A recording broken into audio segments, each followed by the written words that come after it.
Příběh s názvem Chlapec s černýma očima napsal autor kanálu Zelený měsíc. Přeji příjemný poslech.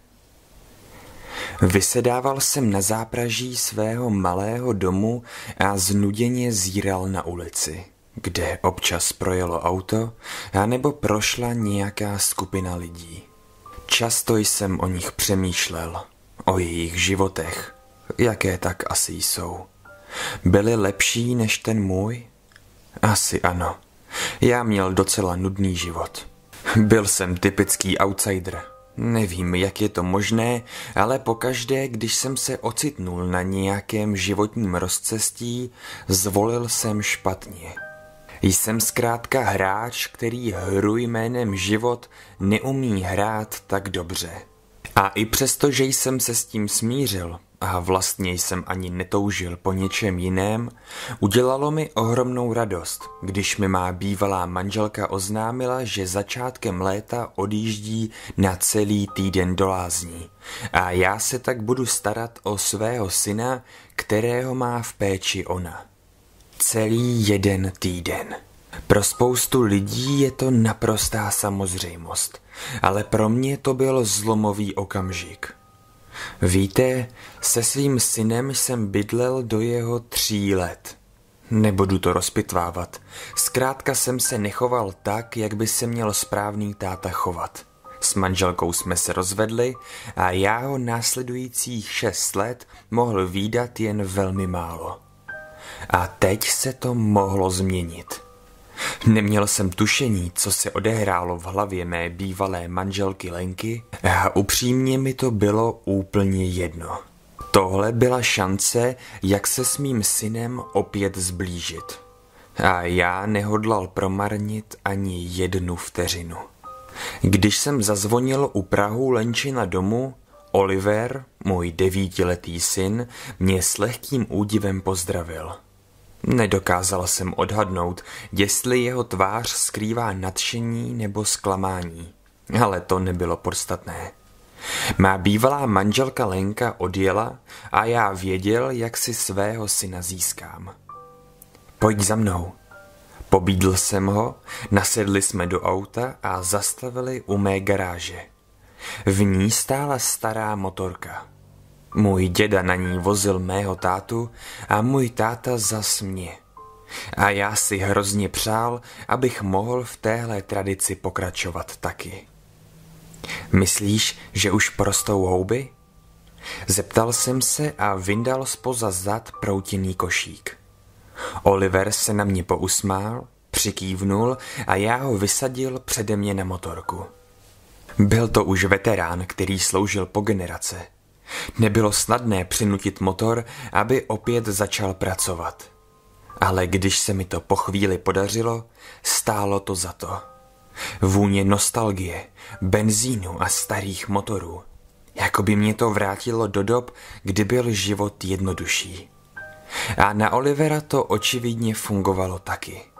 Když jsme za zvuku motocyklu z 50. let brázdili lány luk a lesů, pozorovali lesní zvěř, šplhali po stromech a užívali si svobody, kterou nám Pán Bůh dal, vytvořil se na jeho tváři úsměv. A já byl šťastný. Když se sluníčko pomalu blížilo k obzoru, s košíkem plného hříbků a bedel jsme si lehli do trávy na tamním kopci. Prstem jsem mu ukazoval nejrůznější zákoutí tohohle kraje. Pozorovali jsme jeleny a daňky, jak se pasou. Smáli jsme se různým vtipům a vůbec nevnímali, jak čas letí. Nejvíce ho ale zaujal les přímo za námi. Vysvětlil jsem mu, že je to nebezpečné místo, kam by se nemělo chodit, protože se uprostřed něj nachází docela hluboká roklina. Dřív se v těchto místech těžil kámen a tyhle díry, byť už ne tak hluboké, jsou v tomhle kraji celkem běžné. Když jsme si pak povídali, tak ačkoliv konverzace plynula hladce a velmi příjemně, neustále se k tomuhle místu vracel. Viděl jsem mu na jeho hnědých, zvídavých očích takovou jiskru, prostě zapálení pro věc. A byl jsem nadšený. Povídat si s vlastním synem, vědět něco, co ho zajímá a být tím, s kým se o tom chce bavit. Skvělý pocit. Pak ale navrhnul, že bychom se k té roklině mohli jít podívat. To jsem musel razantně odmítnout. U té díry jsem už několikrát byl a byl to vážně strmý kamenný svah, který ještě k tomu strašně klouže. Lézt v jeho blízkosti v botech a nebo dokonce v ponožkách je téměř sebevražda. Nikdy jsem tam nevkročil jinak než bos. A to jsem také řekl Oliverovi, čímž jsem mu i naznačil, abychom změnili téma. A povedlo se. Netuším, kolik uběhlo hodin, ale slunce už dávno bylo tam. A my, rozjímající bytosti koukající do hvězd, se jen tak blaženě usmívali a byli rádi, že máme jeden druhého. Že si rozumíme a že se všechno snad obrátí k lepšímu. Otevřel jsem víčka. Co se to stalo? Byl jsem zmatený a mžoural jsem. Bylo šero, téměř tma. Rychle jsem se posadil a snažil se zjistit, co se děje. Seděl jsem na louce. Museli jsme usnout. Oliver. Kde je Oliver? Zmateně jsem se rozhlížel kolem sebe a hypnotizoval okolí. Ale můj syn byl pryč. Rozbušilo se mi srdce a tep jsem měl tak vysoký, div mi krev neprotrhla žíly. To snad není pravda. Ze srdce jsem se proklínal. Kam jen Oliver mohl zmizet? Motorka stála kousek od nás. Vypadala netknutá. Kdyby ho někdo chtěl unést, určitě bych to slyšel. Musel odejít sám. Ale kam? Dýchal jsem zhluboka a snažil se přemýšlet. Bylo hrozné horko a na oblohu pomalu šplhaly první měsíční paprsky. A pak jsem si to uvědomil. Domov byl příliš daleko a tak byla jen jediná možnost, kam se mohl můj syn vydat. Ta roklina, ten lom, ve kterém se kdysi těžil kámen. Ta strašlivá díra, v níž ztratilo život už tolik nepozorných lidí a lesních tvorů. Rozeběhl jsem se k lesu a začal se prodírat temnými houštinami. Do očí mi stékal pot a já se snažil rozeznat každý obrys, který by se mezi stromy nacházel. Běžel jsem hlouběji a hlouběji do lesa. Ani jsem nevěděl, z kterého směru jsem přišel. Volal jsem Oliverovo jméno a doufal, že se mi ozve. Po 6 letech mi ho Lenka svěřila do péče a já ho nebyl schopný uhlídat. Strašný pocit, který se neustále zintenzivňoval, protože jsem se začal blížit k té roklině. Až k ní přiběhnu, co budu dělat? Podívám se do ní? Co když tam bude ležet? Mám v sobě tolik síly, abych se pravdě podíval do očí? Tahle úvaha mě na chvíli zpomalila a nakonec zastavila. Opřel jsem se o strom a rozdýchával se. A pak jsem si tak 20 metrů od sebe něčeho všiml. Nějaké siluety. Byla tmavá jako všechno okolo mě. Nedokázal jsem rozeznat, co to je. Přiblížil jsem se k tomu. Byl to člověk. A byl menší než já. Bylo to dítě. Stále jsem mu neviděl do obličeje, protože bylo naprosto pohlcené královstvím lesních stínů, ale i přesto mi ze srdce spadnul obrovský kámen. Věděl jsem, že je to Oliver. Rozeběhl jsem se k němu a vší silou ho objal. Div mi nevyhrkly slzy do očí. Oliver byl ale se svou reakcí střídnější a jen tak stál a mlčel. Tati, proč jsi mě nehlídal? Řekl mi. Tahle věta jako by mi zarazila do hrudníku dýku. Selhal jsem a můj syn to ví. Ale každý děláme chyby. Nikdo není dokonalý a tak jsem všechny rozpaky zadupal do země. I přesto jsem ale Olivera stále objímal. Takovou jsem měl radost. Už nikdy nesmíš nikam odejít beze mě, zvlášť když je tma. Chápeš? Řekl jsem mu do ucha a odlepil se od něj. Stáli jsme ve stínu uprostřed lesa, ale nějakou skulinou mezi listím k nám doputovalo měsíční světlo. A tehdy jsem se Oliverovi podíval do tváře. Podlomila se mi kolena. Přísahal bych, že neblouzním. Přísahal bych, že jsem při smyslech, ale i přesto bych dal ruku do ohně za to, co jsem právě viděl. Oliverovi oči byly jako černá díra, která pohlcuje veškeré světlo. Byly to dvě černé skvrny, ve kterých se zrcadlil můj vyděšený výraz. Tati, mám strach, zašeptal. Otřel jsem si pot z čela a rozepnul jsem si horní knoflík na košili, aby mi nebylo takové horko.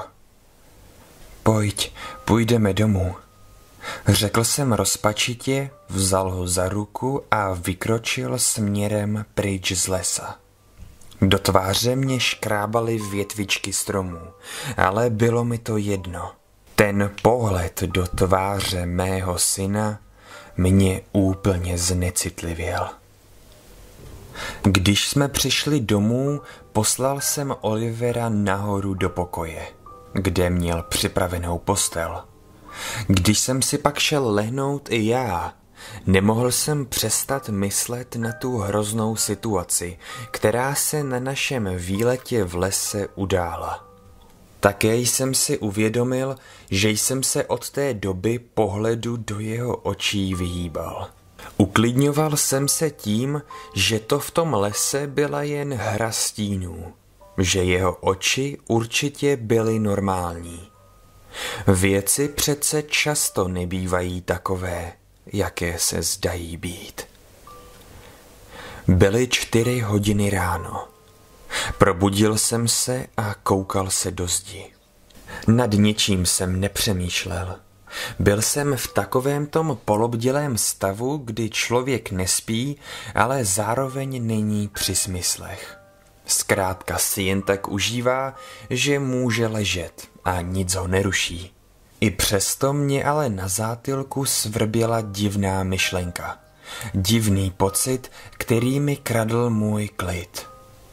Po chvíli už mě začala bolet záda a tak jsem se chtěl přetočit směrem do místnosti. A šíleně jsem se vyděsil. Uprostřed mé ložnice stál Oliver. Hlavu měl lehce nakloněnou k rameni, ale jinak stál přímně jako pravítko. Tati, proč jsi mě nehlídal? Řekl mi a skřivila se mu tvář smutkem. Promiň, usnuli jsme a já nepočítal s tím, že bys někam odešel. Nemysli na to a běž spát. Nemůžu usnout. Bojím se tmy. Řekl, narovnal hlavu a přišel k mé posteli. A tehdy jsem to viděl zase. Jeho oči. 2 ingoustové skvrny, v nichž by se ztratily i hektolitry ropy. Poposednul jsem si od něj dál, protože mě to vyděsilo. Jsi v pořádku? Není ti nic? Chytnul jsem ho za ruku a zahleděl se na něj. Potřeboval jsem tě. Kde jsi byl? Špitl a z těch děr, kde se dříve nacházely oči, začaly stékat kapky připomínající ingoust. Klepala se mi ruka, ale natáhnul jsem prst a přejel jsem mu po tváři, abych jednu z těch kapek utřel. Nezanechala po sobě žádnou stopu. Byla lehká jako obyčejná slza. Běž se vyspat, Olivere. Můžeš si rozsvítit, mně to nevadí. Chlapec vstal a odešel. Já si také lehnul, ale tu noc jsem už neusnul. Do rána jsem ale vychladnul. Všechno si pečlivě promyslel a hodil všechny iracionální myšlenky za hlavu. Namísto nadměrného přemýšlení o černých očích jsem si Olivera zavolal dolů k snídani a na jeho zrak jsem se ho zeptal. Přišlo mi, jako by nerozuměl, na co se ptám, ale na všechny vizuální podněty reagoval dobře. A tak jsem se rozhodl vzít ho k lékaři.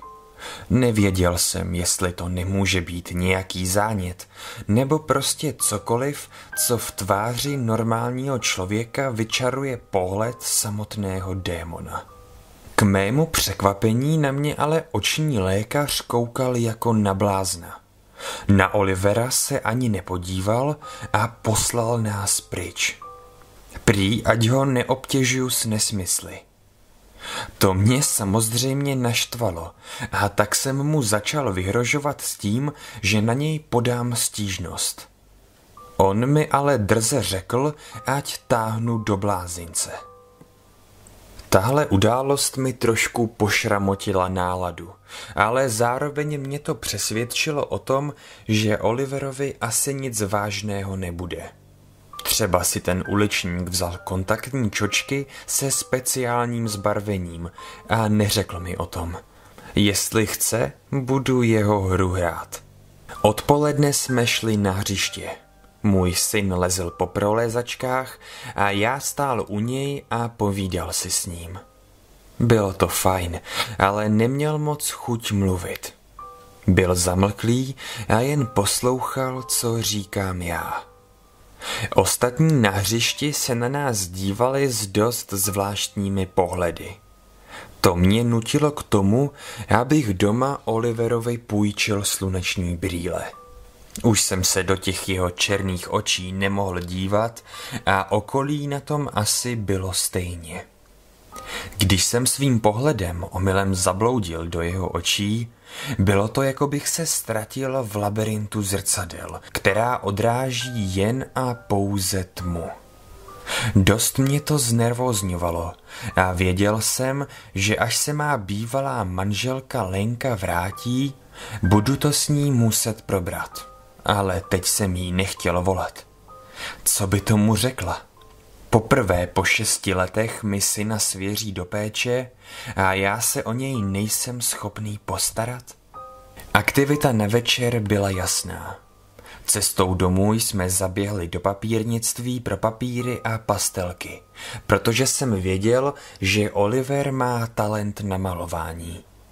Každý z nás měl zadat nějaké téma, které jsme měli kreslit, a kdo to zvládne líp, vyhrál. První téma měl zadat Oliver. Řekl, že chce malovat tmu. Zprvu mě to rozhodilo, ale pak jsem si řekl, že bych to mohl pojmout abstraktně a trochu si s tím pohrát. Vzal jsem proto pastelky a začal malovat všelijaké spirály, které se propojovaly v jedné jediné černé skvrně. S nadšením jsem můj výtvor ukázal Oliverovi. Ten mi ale řekl, že se mu nelíbí.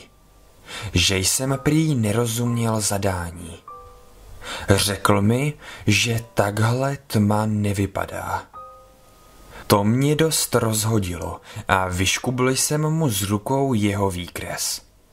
Překvapilo mě, že Oliver na téma tma nakreslil sám sebe.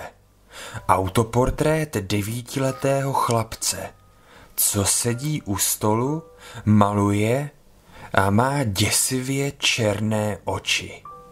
Jako by mi srdce zatížil tunový balvan. Ty oči. On o nich ví.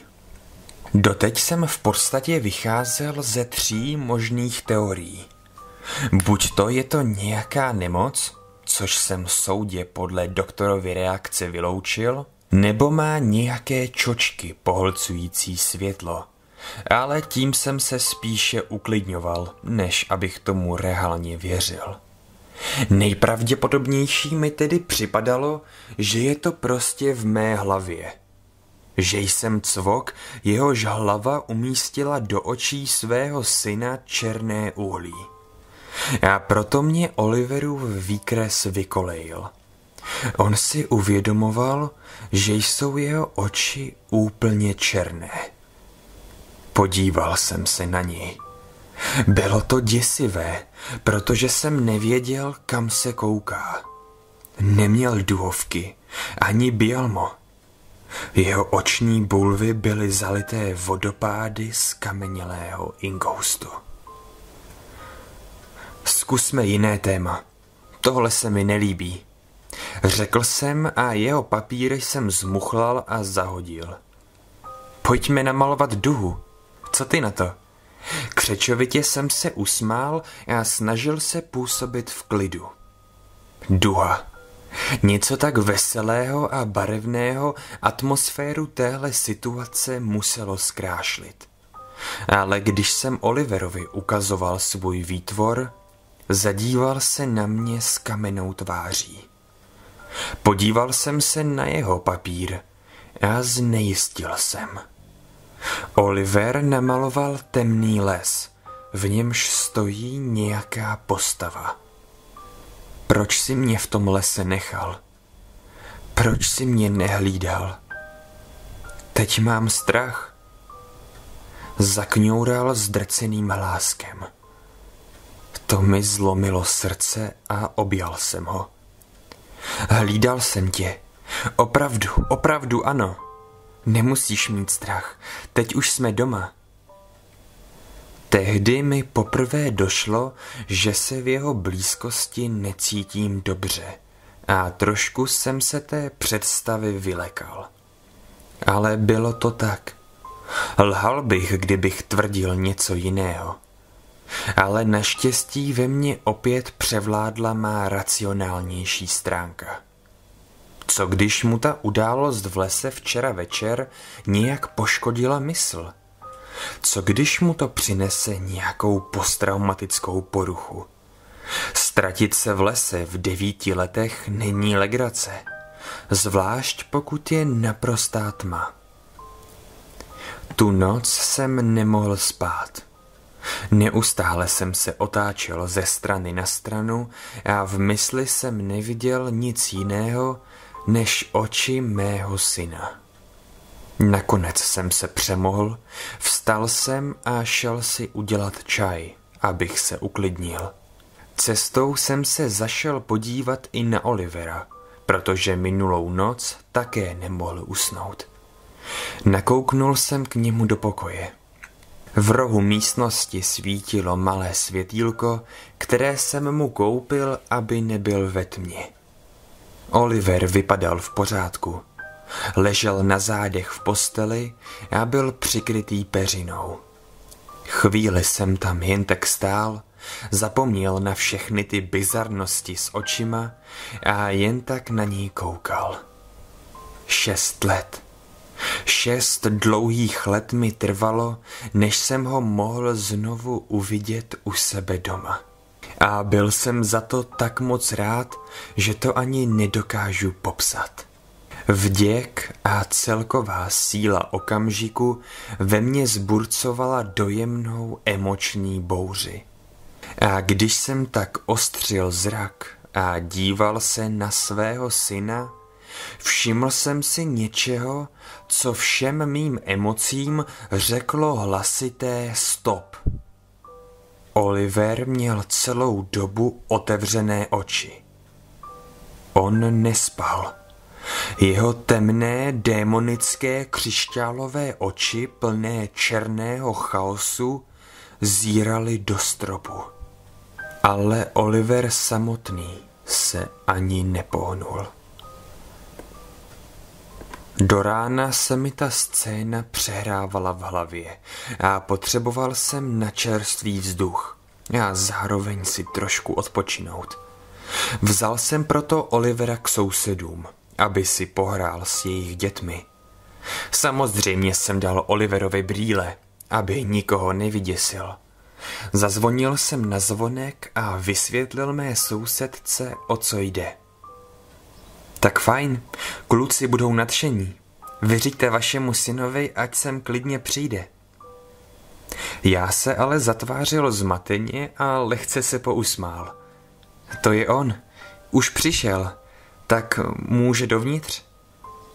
Sousedka si mě ale jen přeměřila pohledem. Omlouvám se, ale to má být vtip? Řekla nakonec po krátké odmlce. Měl jsem snahu tohle nedorozumění vysvětlit, ale než jsem stihnul otevřít ústa, zabouchla mi před nosem. Tati, kde jsi byl, když jsi mě opustil? Procedil Oliver z ničeho nic mezi zuby. Vždyť jsem ti to už vysvětloval. Usnul jsem a ty jsi mi utekl.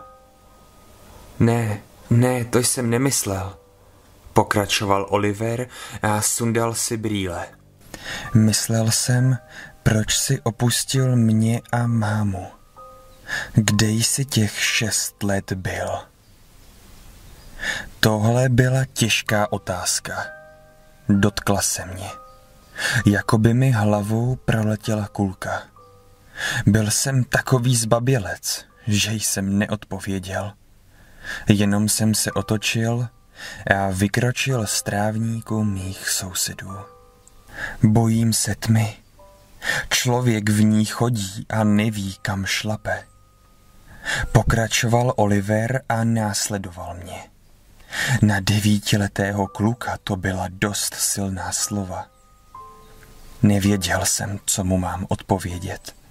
Připadal jsem si, že před ním vlastně utíkám. Jako bych se chtěl zbavit nějakého pocitu viny, který ve mně přetrvává. Jako bych sám neměl odpověď na to, proč jsem v životě selhal.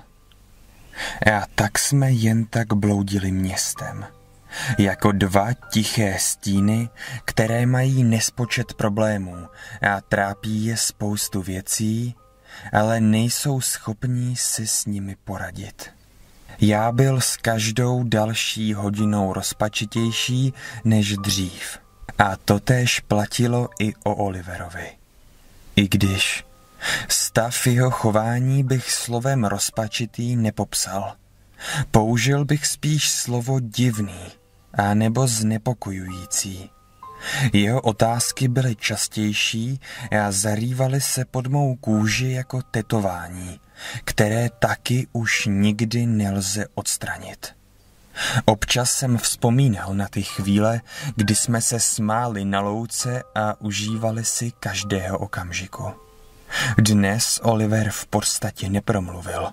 Chodil po domě, jeho oči paralyzovaly cokoliv ve své blízkosti a když už něco řekl, když konečně otevřel ústa, byla to nějaká úsečná a dost necitlivá otázka a nebo nařknutí.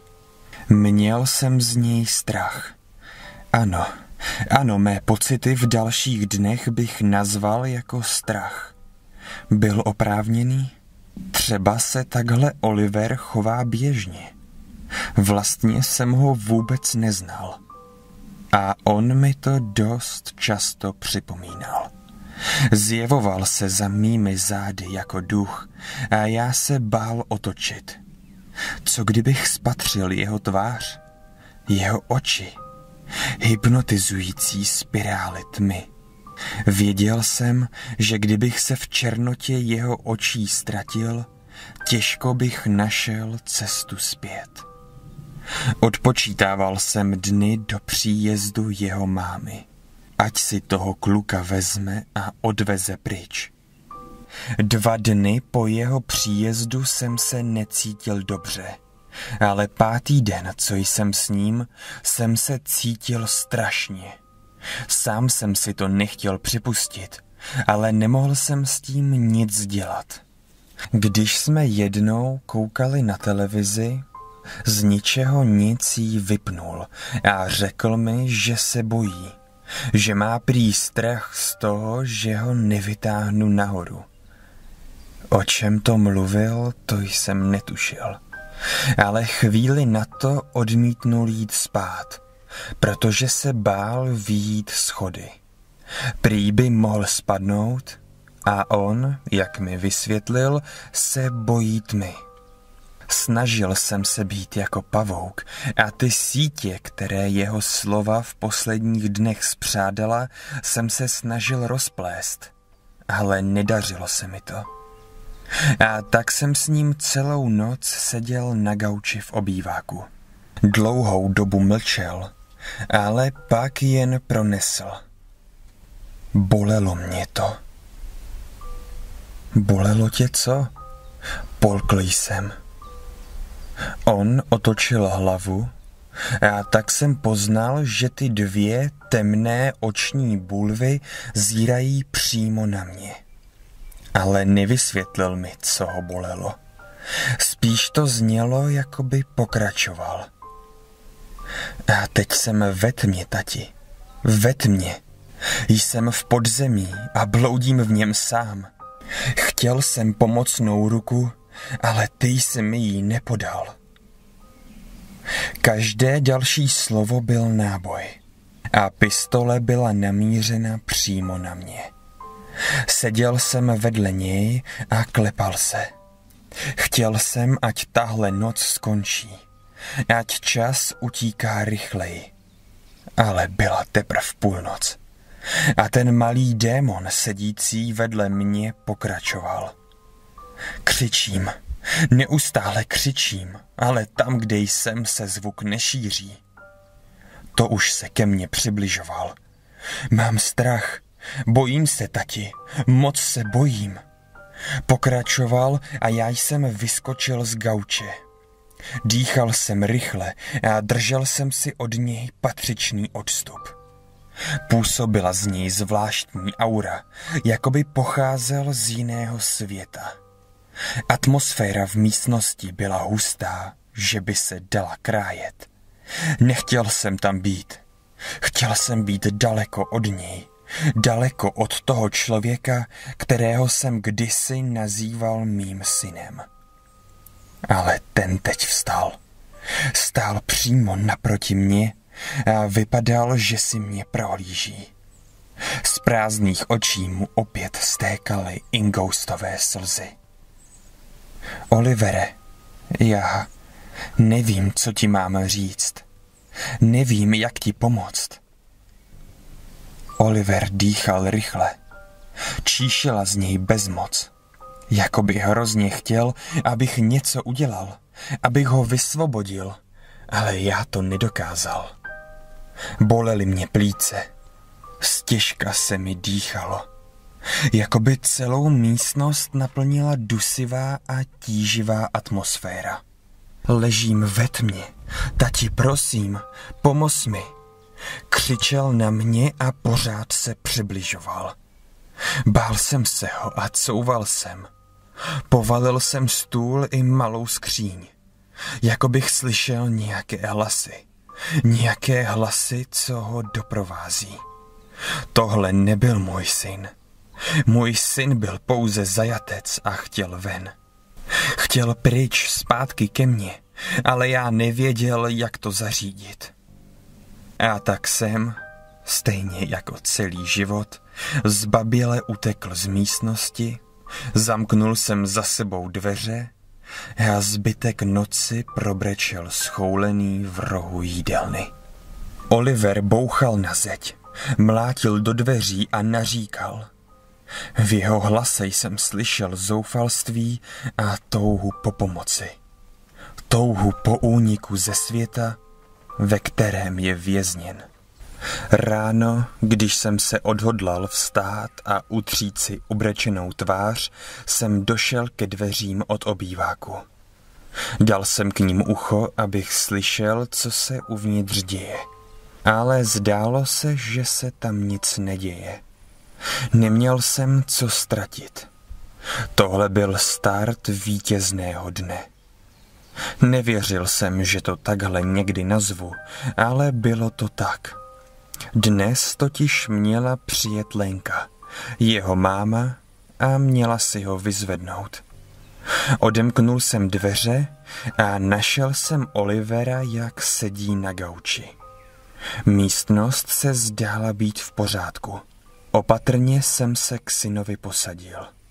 Dlouhou chvíli jsme mlčeli, ale pak jsem nedůvěřivě navrhnul, jestli se nechce projít na čerstvý vzduch. On souhlasil. Šli jsme na hřiště, ale ostatní rodiče na nás opět koukali skrz prsty. Děti se od nás oddalovaly pryč a s Oliverem si nikdo nechtěl hrát. Pak jsme šli do nákupního centra. Když jsme mlčeli, všechno se zdálo být v pořádku, ale jakmile jsem se pokusil o nějakou konverzaci, lidé v okolí se na nás koukali dost zvláštně. Jako by si snad oni nikdy nepovídali. Nebo jim snad vadilo, že na sobě má Oliver sluneční brýle? Ne, to byl nesmysl. Muselo jim vadit něco jiného, ale já zkrátka nemohl rozklíčovat, co to bylo. Pak jsme zašli na oběd do restaurace. Číšník, k mému překvapení, poprvé odmítnul přinést 2 porce jídla. Vysvětlil jsem si to tak, že se domnívá, že Oliver je malý a tak by celou porci sám nesnědl. Objednal jsem mu proto dětskou porci, ale ani to se mu nelíbilo. Znervózněl jsem a až když jsem na číšníka zvýšil hlas, ať se mnou přestane diskutovat o tom, co za jídlo si chci objednat, tak nakonec mou objednávku přijal a přinesl nám 2 porce. Vůbec jsem nepochopil, proč se rozčiloval, když potom Oliverův talíř odnášel.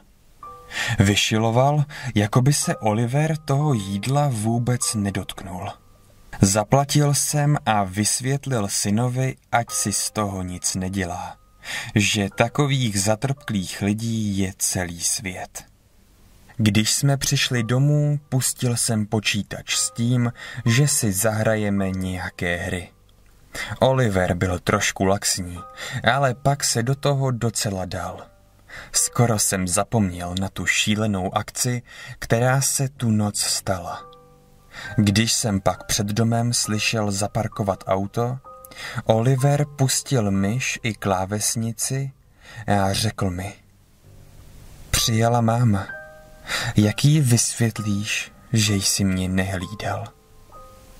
Neříkej jí to, byla by na mě naštvaná. Udělal jsem na svého syna smutný výraz, ale nezdálo se, že by mě poslouchal. Chvíli na to se otevřely dveře do chodby a já spatřil svou bývalou manželku Lenku. Znervózněl jsem, protože jsem si představil, jak jí budu vysvětlovat tu anomálii v podobě černých očí, které teď sídlí v Oliverově tváři. Ale přesto jsem přátelsky pozdravil. Oliver se usmál a čekal na mámino přivítání. Ahoj, tak co? Jak jste si užili týden? Oliver je nahoře? Proč se mnou nejde přivítat? Zabručel jsem a vstal jsem ze židle. Vždyť Oliver seděl přímo vedle mě. Musela ho přeci vidět. Nechápal jsem, proč ho ignorovala. A najednou někdo zaklepal na dveře. Podíval jsem se na Lenku a ta se zadívala na mě. V okně jsme totiž spatřili policajní vůz. Já jsem naprosto skameněl a Lenka si toho všimla a tak se běhla schody a otevřela ona. Ve dveřích stáli 2 policisté.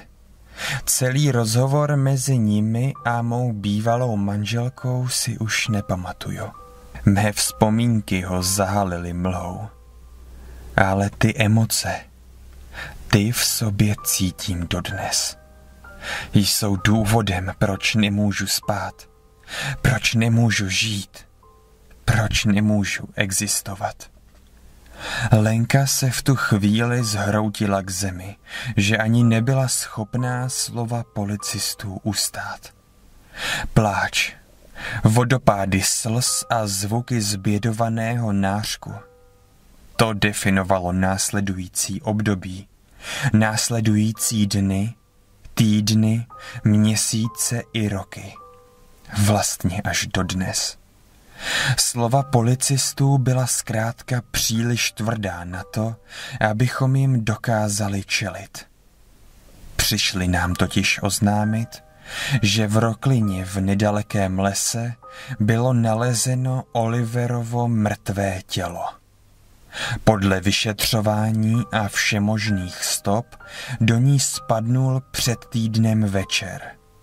Prodíral se lesem a hledal jí, ale uklouznul. Naštěstí se zachytil kořenu stromu, který do Rokliny vyčníval.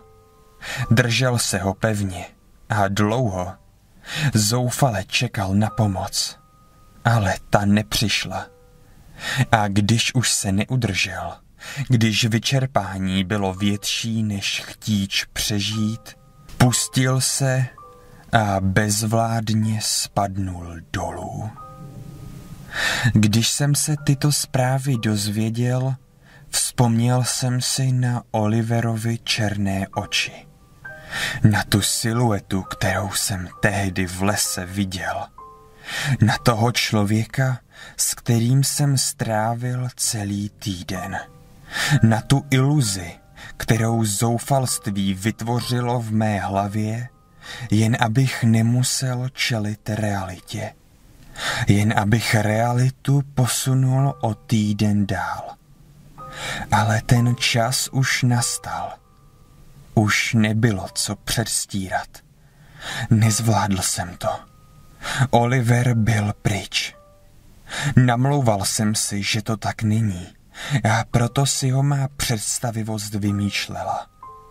Ale nezvládala to. Mé výčitky svědomí se skrze jeho ústa draly na povrch až moc často. Má mysl zkrátka nechtěla, abych tuto tragédii tak snadno obešel. Bál jsem se reality, ostatně jako vždycky. Ale realita přišla. Napřáhla se a dala mi takovou ránu, že nevím, jestli vůbec někdy budu mít sílu opět vstát. Obraz mého syna se nadobro rozplynul. Naposledy jsem se otočil směrem k počítači, kde jsme si ještě před chvílí hráli hry. Já doufal jsem, že ho uvidím. Jak tam sedí, klidně i s černýma očima. Ale ne, byla to iluze. Židle byla prázdná.